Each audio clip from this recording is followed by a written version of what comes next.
Hello everyone. So today I'm planning to make this a short video where I discuss a pretty special type of an interesting type of non-inverting op-amp. It's just a particular case. So we saw, how a non-inverting op-amp circuit looks, and we have this formula. What I want to think about is how could I make the closed loop circuit gain, or this factor right here. Okay, it has a 1 in it, we see, right? So it has a 1 in it. How can I make it exactly 1? Okay, so what comes to mind are two things. If you want to make it 1, you somehow have to make this thing disappear. One way to do that is make this 0, right? Okay. um, and another way to do that would be to make this infinity, right? All right. So those would be the two ways. Let's actually do both. Okay. And why? Because as you see, it would make our circuit pretty simple and also accurate. By the way, let's actually try doing both. If we do that, well, obviously as intended, as I set out to do, what you'd get. Let's see. Uh, let's go here. Okay, so what you'd get as a formula, okay, for the output voltage is obviously your output voltage is going to be, it's 1 plus 0 over infinity into the supply voltage. This is obviously 0, right? 0 by infinity. So this is just going to be V output, as intended. It's going to be just 1 into V supply, or just V supply. So your output voltage is equal to your supply. Is equal to your supply or your source voltage, right? So that is the formula. And the more interesting thing is, how does the circuit look? Okay, so I'll discuss that by looking at this diagram. Okay, so we actually did two things there. We made the feedback resistance 0, and we made this infinity. Okay, so let's try to think, how would the circuit look now? If the feedback resistance is 0, this is a short circuit, right? This resistance would disappear. You just have this wire. Okay, you just have a wire going from here to here. Okay, as the feedback. All right, and if R sub 1 is a short circuit, well, this path right here doesn't really matter, right? It would allow no current to pass through, so we can just erase this path. Okay, so this is just a wire, and this path disappears. That's how the circuit should look, right? So let's try drawing that. Let's see. We have um, op amp right here. Right? Let's go back a bit. So uh, yeah, this is the negative, this is the positive. Yeah, so this is connected like this, short circuit, and yeah, so that's the cell, and yeah, so that's how it should be. Okay, so my op amp is a bit too thin actually. Okay, so let me try redrawing that. So let's see. Now it seems a bit too elongated, to be honest. But anyways, op amp, shouldn't take that much time with this. Okay, you have the feedback, doesn't look that good. Okay, you have the feedback. Okay, you have the feedback. It's output voltage. This connected right here. You have a cell right here. Okay. We supply. Okay. Here, that path has disappeared. It's a short. It's an open circuit. Okay, so it doesn't matter. It's infinite resistance. Would allow no current to pass through. And here you have your negative. This is plus, minus, and this is your virtual ground. This is your virtual ground. Okay, so this is how our op amp looks, right? This is how our op amp should look.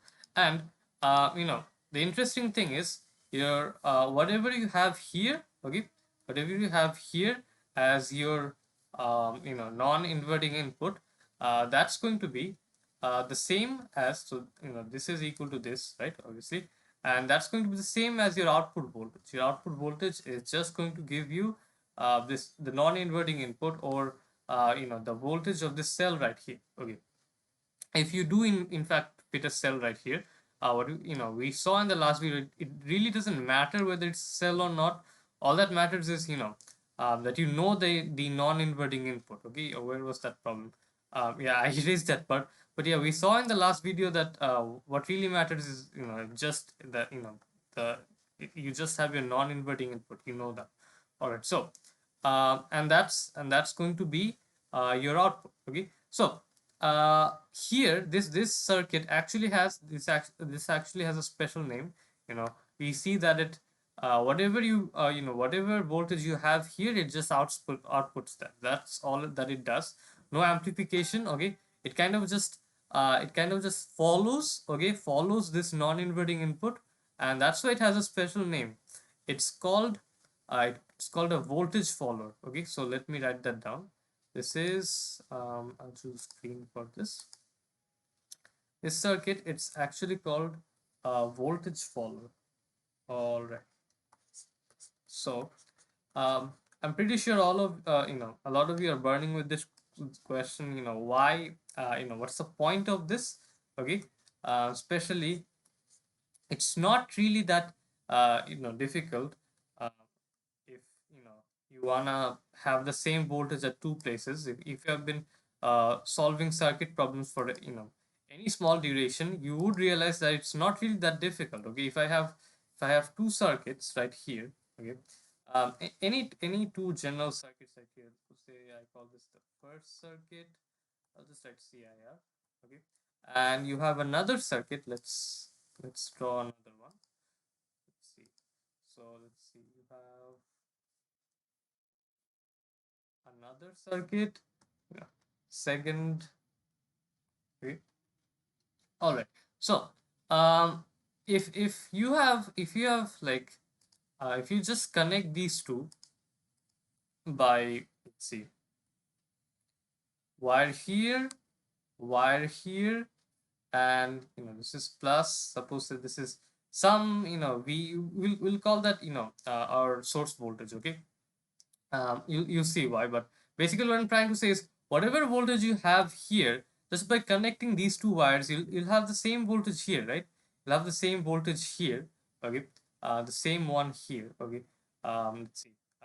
Even if I call that V supply, V output, whatever, I think you get the idea. It's going to be the same voltage here, and it's really not that difficult to just get the same voltage at this other junction, right, or circuit. So why am I talking about this voltage follower? Especially we're using an op amp. It's definitely going to be more expensive than just using two wires. Well, the thing is, depending on these circuits, and this would most usually be the case.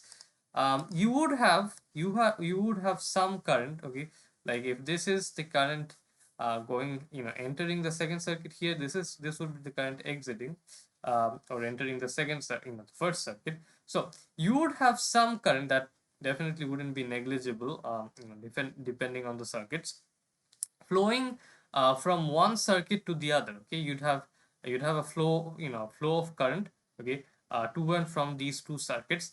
And for some applications, we actually don't want that. Okay, we actually don't want the circuits to interact much, or have this flow of current between them.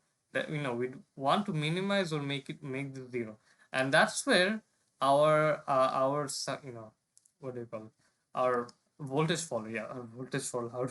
How am I not remembering its name? Okay, that's where our voltage follower comes in really handy. Okay, if we use a voltage follower here. Okay, I'll still say that this is our the voltage that we want to get here. Okay, so if I just do this, so this should be my non-inverting input. That's what I'll get as the output here, if I do want that. um and I do. So that's what I said was my purpose. So um, connect this here. This is the positive, this is the negative input, and you just have this short circuit as feedback. Okay, so as we discussed, if we just consider this virtual ground, and to be honest, it really doesn't matter. You'd get the same voltage here. You'd get the same voltage here. Okay, your V output, these two will be equal. Okay, we saw this is that's what the voltage follower does, right? So But what's the advantage from what I did previously? What's going on here? The thing is, well, the we saw this before, even from the very first video. The op amp by nature has a really high input resistance, right? It always does have a really high input resistance in mega ohms or even greater. And that's actually what allowed us to assume that the input resistance is infinite and there's no current at the input terminals, all that, right? When we start when we discuss the ideal op amp. But anyways, it's always true that they have a really high input resistance. Where was it? Where was it? Okay, so if this does have a really high input resistance, it really doesn't allow current to flow, through this. Okay, it wouldn't allow the current to flow through here. Okay, either way. Okay, so suppose say here or here, what whichever direction you want to go, uh, whether to the left or to the right. Okay, the current's going to be zero. The current's going to be zero, or very very nearly zero. Okay, you could say it's very minimized to the utmost. And the same thing happens here, according to KCL. These two are closed networks, you could say. If the current entering one of them is zero, and the current exiting that also has to be zero. By that logic, the current here, either way, this is also zero, right? So this is what's actually unique about and what's special about the voltage follower compared to just connecting them with connecting these two circuits with two wires. You are minimizing the current, or you're really just making it approximately zero. Okay, it's minimized to the utmost. That's why that's why you're reducing the interaction between these two. And it's really helpful for some purposes where you want the same voltage. Okay, from suppose say one stage to the another, or one circuit to the another, but you don't want any current exchange. Okay, so that's where this op amp comes in really handy. All right, so I think that's enough discussion for the voltage follower. The main thing, if these are these op amps are mostly what's just coming on a test, suppose say. Okay, if you just see this configuration, just think, okay, just you can think of whatever voltage I'm getting at the non-inverting input. Okay, the same is going to be, it's going to be the output voltage. That's all the voltage follower is going to do. But anyways, I think it's definitely useful, and well, we'll need to discuss the applications. And so yeah, I shouldn't blabber on anymore. So yeah, this was interesting. We studied the voltage follower, a very particular type of non-inverting op amp. In fact, okay, just a special case. Uh, okay, so that's the end of this lecture. If you liked the video, if you found it helpful, please do leave a like, subscribe, and also okay. And also, if you have any suggestion, please do leave that in the comments. All right. Goodbye and study smart.